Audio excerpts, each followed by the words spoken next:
కోట రాజకీయాల్లోకి రావటానికి ఓ సరదా కారణమే ప్రేరణగా మారిందని ఆయన సన్నిహితుడు, సహనటుడు, మాజీ మంత్రి బాబు మోహన్ గతంలో ఓ ఇంటర్వ్యూలో చెప్పుకొచ్చారు.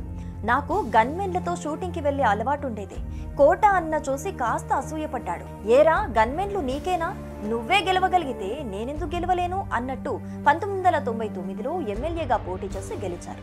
అసలు గన్మెన్ కోసమే ఎమ్మెల్యే అయ్యాడు అని బాబు మోహన్ అన్నారు. అసెంబ్లీలో నేను ముందు వరుసలో కూర్చుంటే కోట అన్న లాస్ట్ బెంచ్లో కూర్చుంటాడు. ఏరా మనం అన్నదమ్ములం కాదా? నా పక్కన కూర్చో అని అన్నయ్యలా బలవంతం చేసేవాడని బాబు మోహన్ వివరించారు. కోట శ్రీనివాసరావు తెలుగు సినీ రంగంలో మలుపు తిప్పిన నటులలో ఒక్కరు. 1943లో కృష్ణా జిల్లా విజయవాడ సమీపంలోని నాగమల్లు తోట గ్రామంలో జన్మించిన కోట మొదటగా ఒక ప్రభుత్వ ఉద్యోగిగా తన జీవితం ప్రారంభించారు. అయితే నాటక రంగంపై మక్కువతో సినీ రంగంలో అడుగుపెట్టారు.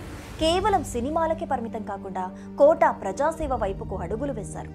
1999వ ఎన్నికల్లో విజయవాడ తూర్పు నియోజకవర్గం నుంచి బీజేపీ తరపున పోటీ చేసి ఘన విజయాన్ని సాధించారు. అప్పటి ఉమ్మడి ఆంధ్రప్రదేశ్ అసెంబ్లీలో ఎమ్మెల్యేగా పనిచేశారు. రాజకీయాల్లో కోట శైలి విభిన్నంగా ఉండేది.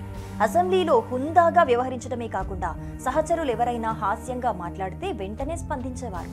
ప్రజలకు సులభంగా అందుబాటులో ఉన్నారు. అయితే 2004 తర్వాత ఆయన రాజకీయాలకు దూరమయ్యారు. కోట శ్రీనివాసరావు సినీ రాజకీయ రంగాల్లో సేవలకు గుర్తింపుగా పద్మశ్రీ అవార్డు దక్కింది. ఇది ఆయన బహుముఖ ప్రతిభకు నిదర్శనం. నటుడిగా, ప్రజా ప్రతినిధిగా ఆయన జీవితం ఎంతో మందికి ప్రేరణ. ఆయన మృతి తెలుగు ప్రజలకు, సినీ అభిమానులకు తీరని లోటు అనటంలో ఎలాంటి సందేహం లేదు. తెలుగు సంస్కృతి, కళలకు ఆయన చేసిన సేవలు చిరకాలం గుర్తుండిపోతాయని సినీ రాజకీయ ప్రముఖులు సోషల్ మీడియాలో పోస్టులు పెడుతున్నారు.